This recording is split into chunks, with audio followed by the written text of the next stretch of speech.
Good evening, everybody. Thanks for coming out tonight. So I'm Kate. I'm the Managing Director of McKinley Park Development Council. And tonight we're presenting a guest speaker to talk about the Chicago Small Business Package, which is a proposed ordinance intended to reduce red tape for the smallest businesses in Chicago. So tonight we're mostly talking about those under 50 employees.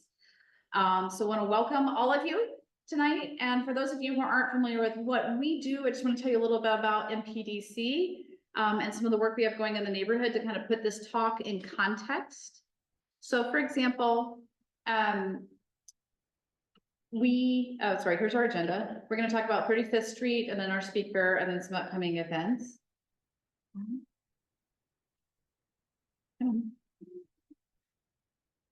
So this is us. The mission of the McKinley Park Development Council is to organize, inform, and support neighbors in building the community that we want to live in, physically, culturally, and economically. So that obviously includes everybody, the housing that people live in, our transportation network, and of course, our small businesses and our small business corridor on 35th Street.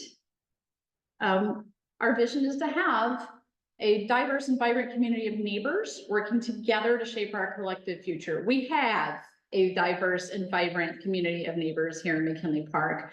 And so really the goal is to find more ways for people to express themselves, including through their work. And that includes small businesses. So these are the basic things we do and that we're talking about here tonight is to inform neighbors about what's going on, to engage neighbors, to see what people want, to create opportunities for people to participate in this process, which is the purpose of tonight's event, and also to take the information that we get from you and use it for advocacy for the neighborhood. So I want to give a couple of updates about some related things. So we're not presenting the small business talk in a vacuum. We have a lot of activity going on in the neighborhood related to businesses and opportunities for businesses. So a couple of big things. The biggest one is 35th Street. So some of you might be aware that we've been working for going on 2 years to change zoning on 35th Street to allow our storefronts to open again. Most of 35th Street was downzoned to residential in the early aughts, and that means that those storefronts, when those storefronts closed, they could not legally be reopened as businesses. So the first thing that we have to do in order to reduce those vacancies is to change the legal landscape so that those businesses can open again. The vote is in committee and expected to be at the February meeting. And the Alderwoman is going to say a few words in a minute, so she might have more details than I do. But the new zoning will allow those storefronts to open with apartments on top and existing residential conversions. So in other words, storefronts that have people are living in, that's okay. Those people can remain in place. So we were very concerned about displacement, wanted to make sure that didn't happen. So vacant storefronts can open, people who are living there can stay where they're at. And MPDC is going to go and be contacting these business owners and some of the building owners as well to see what we can do to help this along as the zoning changes and creates this new opportunity for people to move in. Another thing is going to go on, the big news this week, actually just this week, some of you might be aware that we've been working to redevelop the riverfront. And we say redevelopment, we really mean reopen. Most of our riverfront here in McKinley Park has been closed to the public in some cases for over 150 years. And with changing market conditions, some big industry is moving out. There's an opportunity to capture and do new things with that land. And so we've been working on this for a significant amount of time. We produced the South Branch Connectivity Project Framework Plan that was released in June. And it basically lays out a connected bike and pedestrian path from Western Avenue all the way to Chinatown. And with that, opportunities for new green space, opportunities for better access to the Orange Line, and opportunities for new amenities along the riverfront. So the big news that we got this week is that the city is going to develop an implementation plan for that, which is huge. The city planning department is not permitted to adopt plans that it didn't write. So them saying we're going to develop an implementation plan is how they get around that, to take the work of over 600 neighbors on the southwest side who put into this plan and say, yeah, we're going to do it. So we're super, super excited about that development. And we are expecting to have more news in the fall as they go through that process over the next couple of months. And then the third big thing I want to talk to you about is some of you may be aware that in the context of the riverfront and also in terms of improving our transportation network, we've been working with the National Park Service to look at trails and access to the river. We had a number of neighbors who came out and helped us with a walk audit, and we walked over 400 blocks on the southwest side, McKinley Park, Bridgeport, Pilsen, and Chinatown, to document what pedestrian and bike conditions are like. And again, this is because we need for people to be able to safely get from A to B, right? If you can't get to 18th Street, if you can't get to 35th Street, nobody's going to come to your business. Also, we want people to get to parks and to be able to use transportation for getting to work, to getting to school, all of those things. So with this data, which we're crunching now, we are already using it to ask for traffic safety improvements, both from at the local level and at the state level. And we're going to be doing some focus groups starting next month to determine, okay, we have these data, we see these trends, what is most important to people? And also, how do people want to get to and from the riverfront and between neighborhoods and the riverfront and between neighborhoods, just to get from Brighton Park, McKinley Park, Pilsen, Bridgeport, Chinatown, and La Vinita. So we're trying to help people get around with this data, and we want to know which of these venues is most important to people. So those are the big projects. And so I want to point that out, kind of give some context to why are we talking about small business? Because each of these projects presents new opportunities for economic development and for small business, and we want to see those happen. Not to change the neighborhood, but actually to create opportunity for people here. We want those new businesses to be homegrown. We want those new businesses to be owned and operated by people who live here, who know us, and to make the neighborhood, even more itself. All right, Alderwoman, if you want.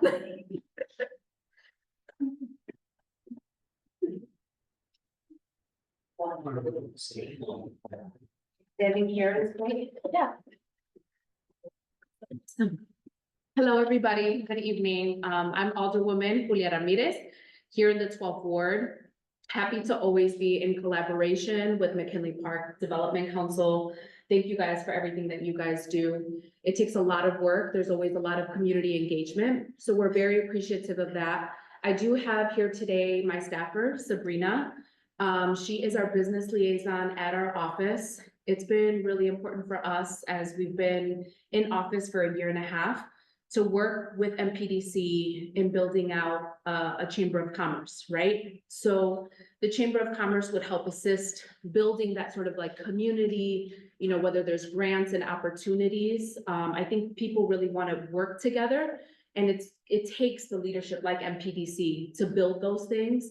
And so, please follow us on our page as we're going to be planning out future opportunities, whether it be socials for other businesses or ways to build up the Chamber of Commerce.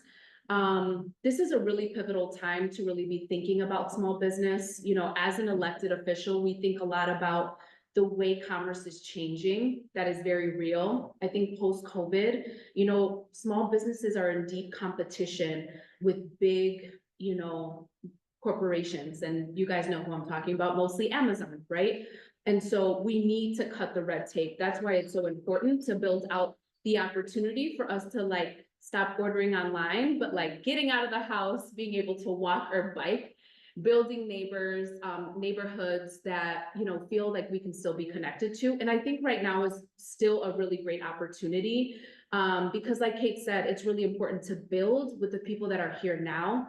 And then I just also want to add that right now in the political climate that we're facing from the federal government, it's also really important for us to think how that changes in terms of the people that we employ, the people within our communities that may not feel so safe. And so, outside of, some of the policy and the red tape that we want to do, we also want to really make sure that we protect our workforce, that people are getting paid well, but also that people are feeling safe, right? That they can stay employed. So please, ask questions or reach out to us if there's know your rights information that businesses really need. And so thank you guys for having us.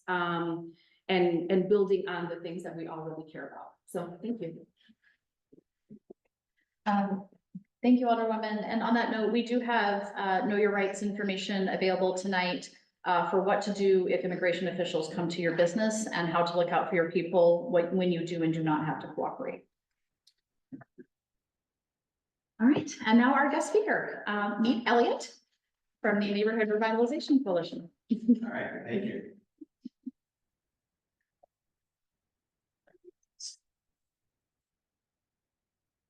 It's great to be here.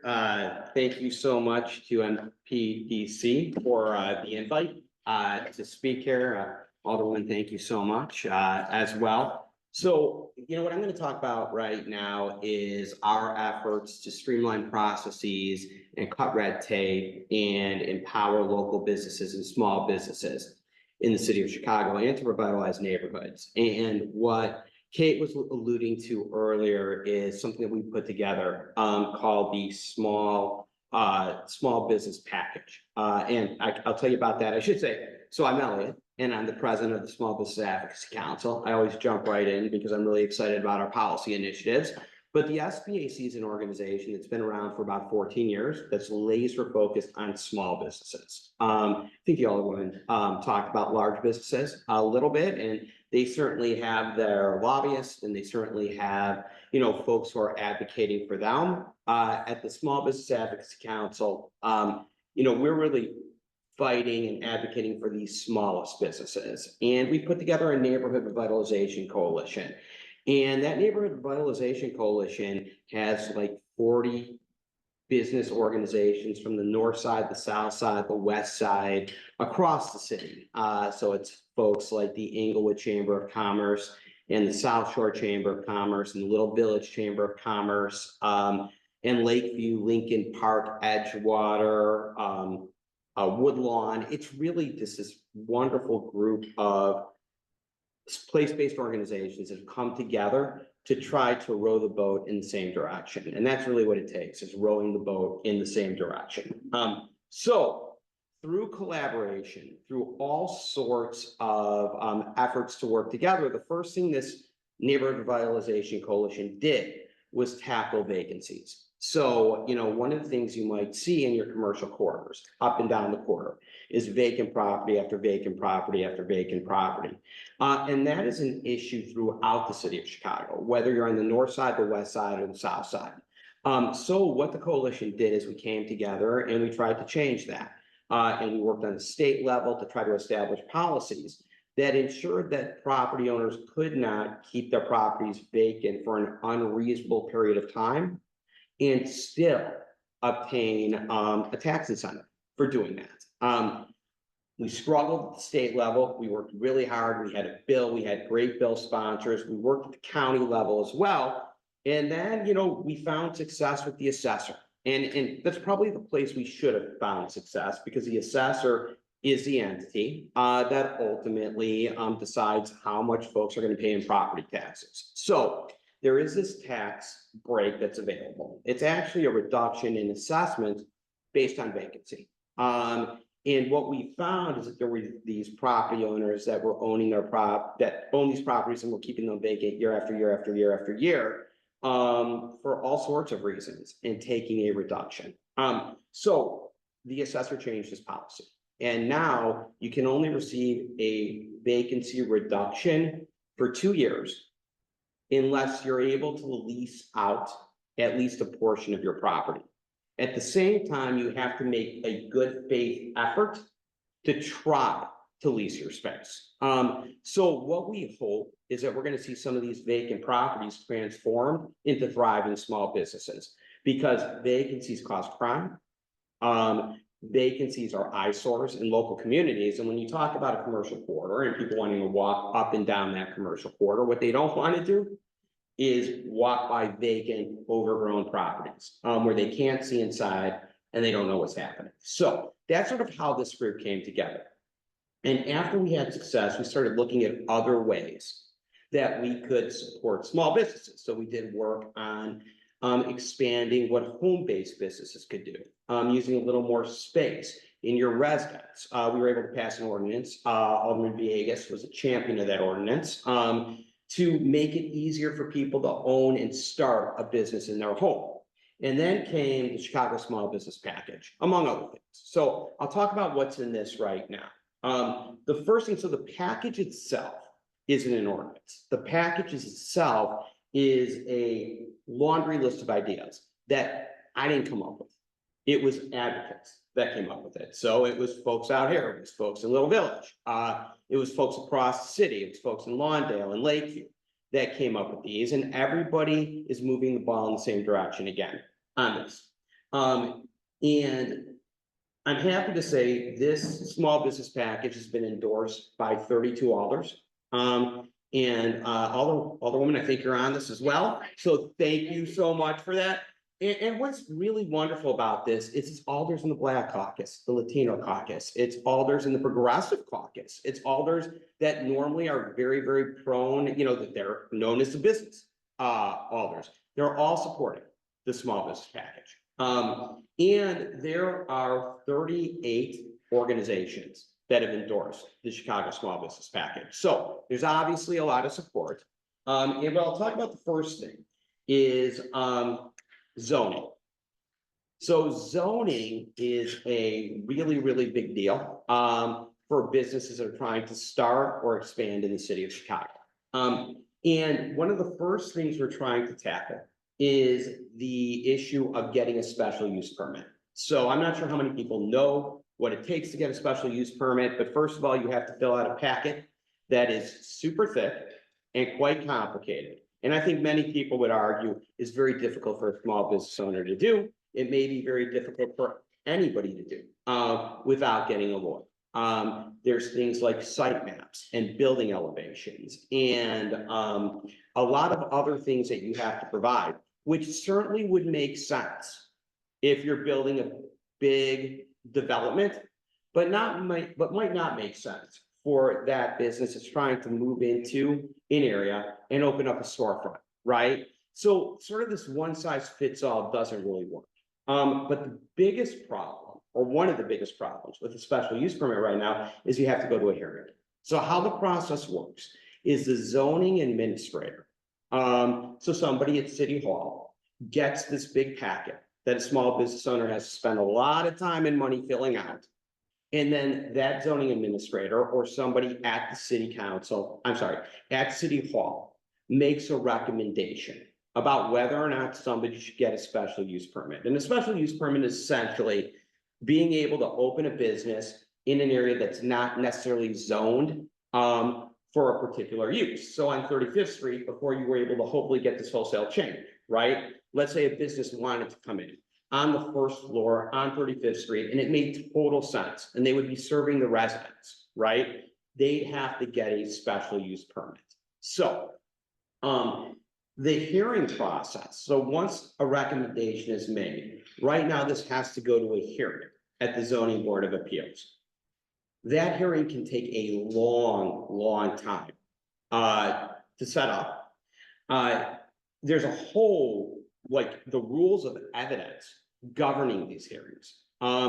Very difficult, very intimidating for a small business owner, and I keep saying small business owner, to navigate that process. So what we would like to do is, in the majority of cases, let the person at City Hall get public comment via email, make the same sort of recommendation that they would make otherwise, and approve or disapprove a special use permit.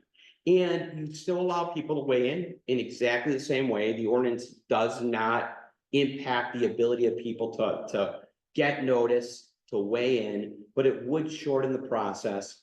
And, they always say, if you're gonna get a no, get a quick no, okay? Don't sign a lease, which sometimes we have to do, and wait 6 months or however long it takes to get your license or to find out whether or not you're zoned appropriately. So that's the ordinance that we filed. We haven't filed it. Alderman Yancey has filed that ordinance. I think right now there's 4 co-sponsors. I know Alderman Rodriguez is on it. Alderman Villegas, I believe, is on it. So I haven't looked at all the people that have jumped on, But if this is something that you feel passionate about, right? You know, reducing the burdens for getting a special use permit, for being able to open a business, you know, reach out to us, reach out to your alder person. We feel that this is a really important way to make that happen. And we do believe this ordinance is going to be heard in February. I mean, that's what we've heard. Now, things happen, and things don't in the zoning committee, and things don't always get heard when we think they're going to be heard. But this would be a big win for the small business community. The second thing, and feel free to ask any questions. I mean, yeah. I do want to flag that, there is an alderman that gave me notice that in the zoning, they actually want to make it easier for these vacant, storefronts to be, residential, which is Yes. actually quite the opposite of what we're doing here on 35th Street. They cause a lot of residential, which is like diminished, a lot of opportunity, so we're rezoning it. So I, just find that interesting, the north side of Walden. Yeah, and yeah, I do. And also right now, there's this, and I can't pinpoint it exactly, but there's like, right now you need a special use permit to have like residents on the first floor, I think, and business on the second floor. I may have said that backwards. Okay. But it's something that in our opinion, like, we think that should just be as of right, to be honest with you. Some of these special uses, we believe shouldn't require special use at all, right? But maybe that's what they're talking about, Alderwoman, is the ability to have a residential first floor or a residential second floor residence, and then also have a business in these different areas. Yeah.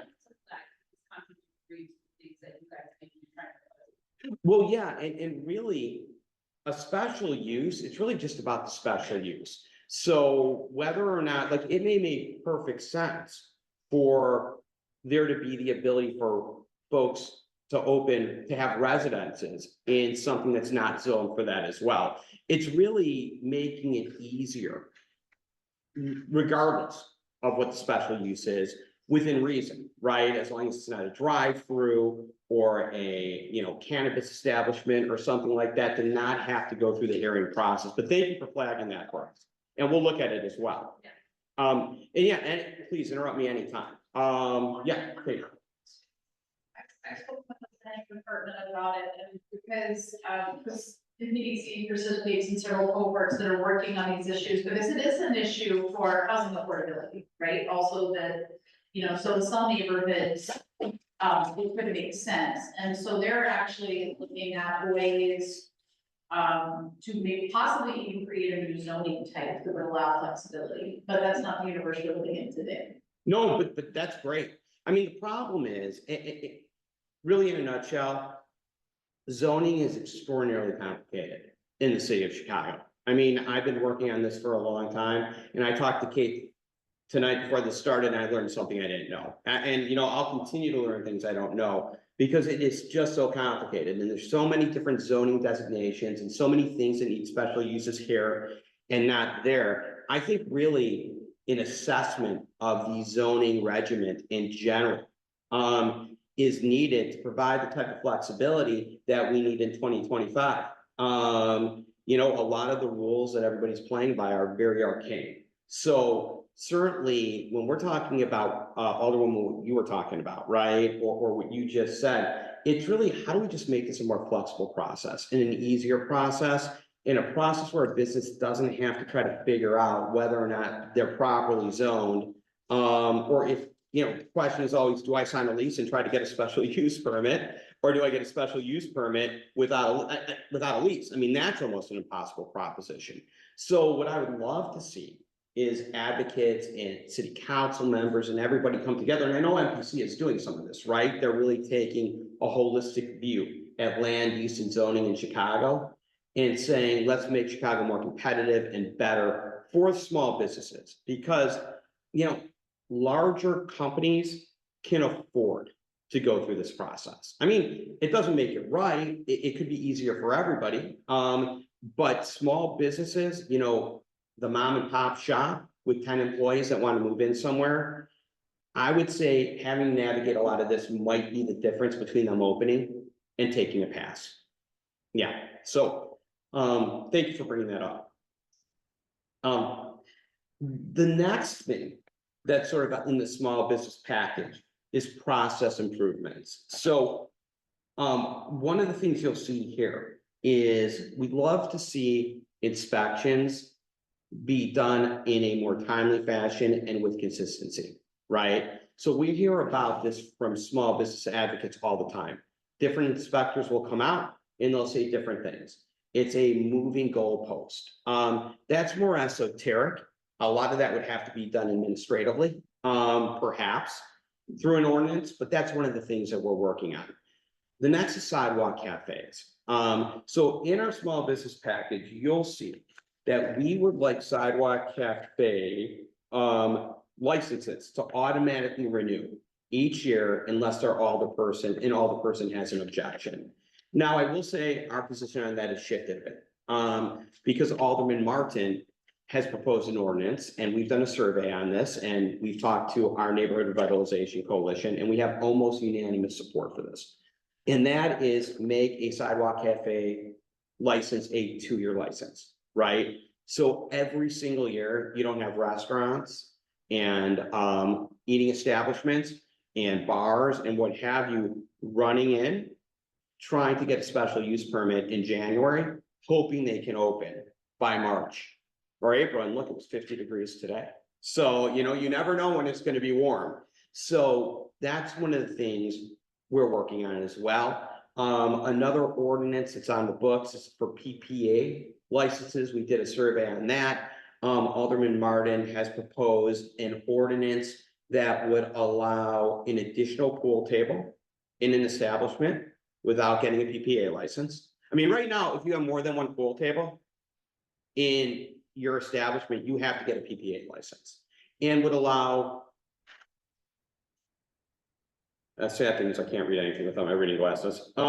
It would allow an extra amusement device. I think it goes from 3 to 4 without getting a PPA license. So you can get your extra golden tee, game or whatever it is. But those are things that bring people into establishments.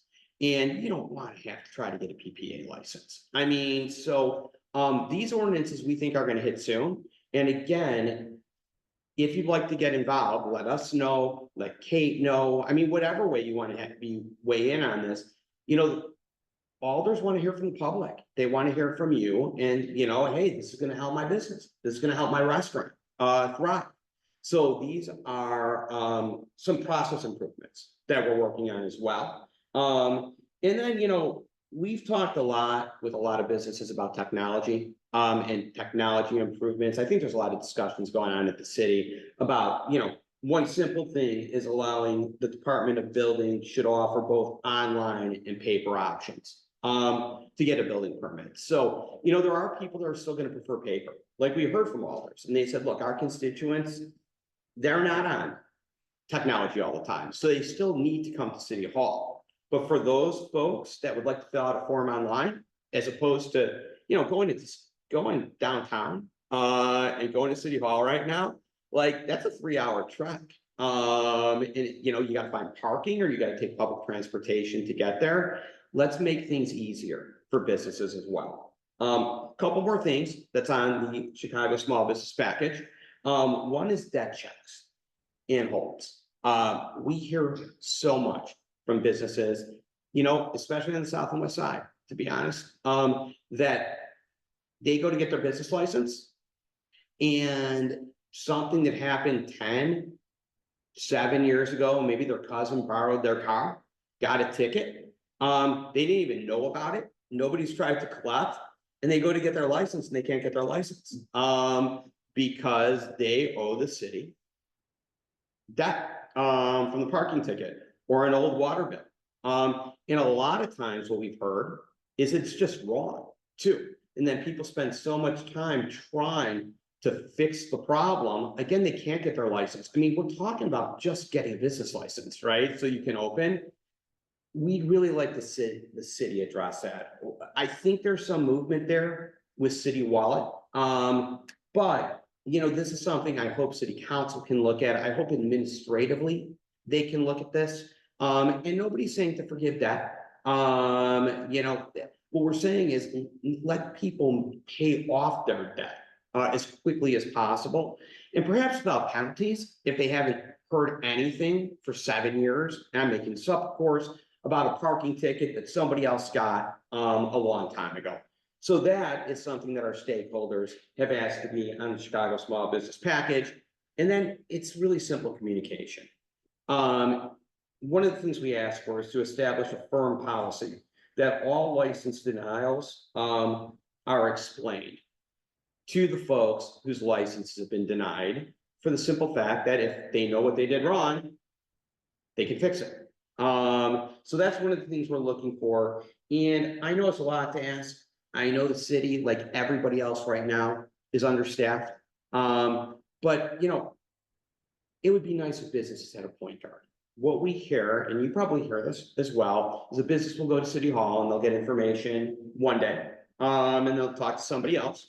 And they may get some contradictory information, and that's natural, right? I mean, people have different understandings. You know, if you went to any business and you had 50 people working at that business, let alone how many people work for the city, right? You know, people don't always have the same understanding about different processes.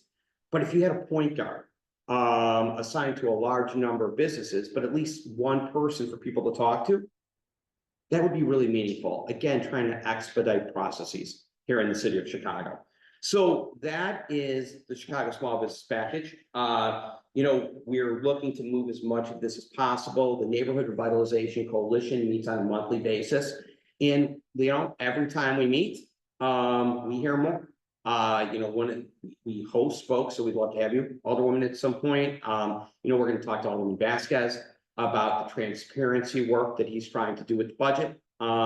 You know, so, I mean, another thing that really caught businesses off guard, probably everybody off guard, this last budget cycle, was the things were changing and nobody could really follow what was in the budget.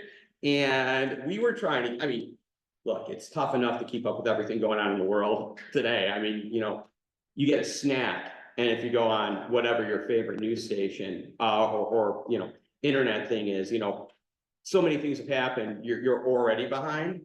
But the budget moved really, really fast. Things kept changing. We didn't know what fines were in there. We didn't know what fees were in there. Was there going to be a property tax hike? Was there not going to be a property tax hike?